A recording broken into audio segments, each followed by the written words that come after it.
We're not supposed to be under here, but it's the safest place in the house. We're quiet for a long time. I run my fingers through Daphne's hair as she lays on my lap. Millie rests her head on my shoulder. Our arms are looped around each other as the storm rages and the house settles, more alive than ever. "Do you hear it?" Millie asks. The chair is rocking in the corner now, squeaking with every back and forth motion. Footsteps upstairs. And they aren't Mama's. "Can you tell if she's asleep?" I ask Millie. "I don't want to reach out," she admits. Millie's psychic abilities are off the charts, even for a 10-year-old. "Just real fast, then shut it down." She sighs next to me and then is quiet while her mind searches the house. "She's asleep," she whispers.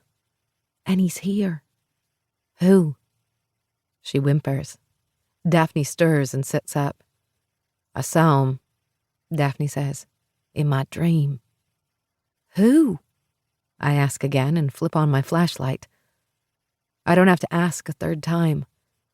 A new shadow is suddenly sitting with us. Daddy. Chapter 1. Brielle. Hello, everyone, and welcome to my tour. I'm Brielle Landry, and I'll be your guide today. Now, I know there are roughly 11,000 ghost tours in the French Quarter, so I thank you kindly for choosing mine. I smile at the crowd that's gathered on the sidewalk before me. We have a group of all ages this evening, from young teenagers to middle-aged folks.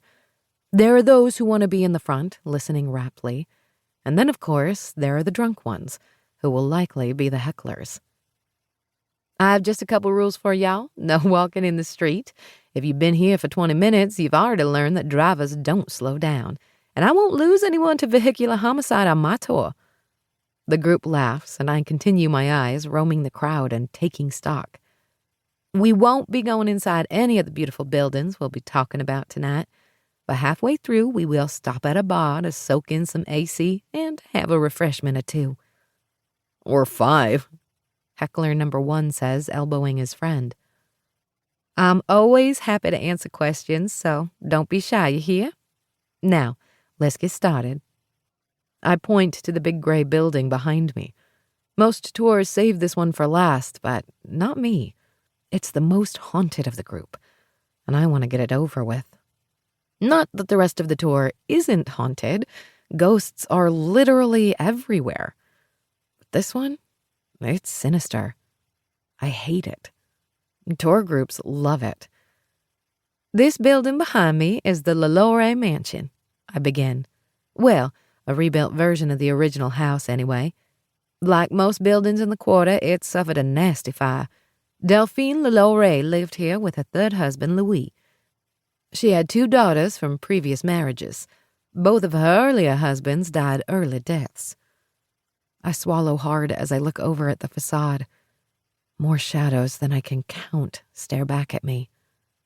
Delphine and Louis had a love for torture. The drama is thick in my New Orleans accent as I relay stories of torment and the horrific atrocities done to the hundreds of slaves that once lived in the building behind me. And these stars I just shared are the less horrible ones. Several pairs of eyes whip to mine in surprise, including a pair of green orbs the same color as the malachite pendant I wear around my neck for protection. I instinctively reach up and fiddle with the stone as I continue. "Who haunts it?" someone calls out. Who doesn't?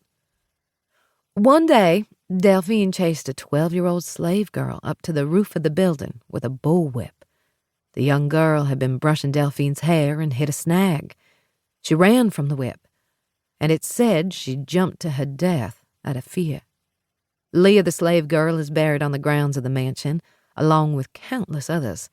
When renovations were done years after Delphine and Louis fled to Paris, skeletons were found in the walls. So much death has happened here that it wouldn't surprise me if dozens of spirits haunt the house. It was once owned by Nicolas Cage, but it has a different owner now. They don't offer tours.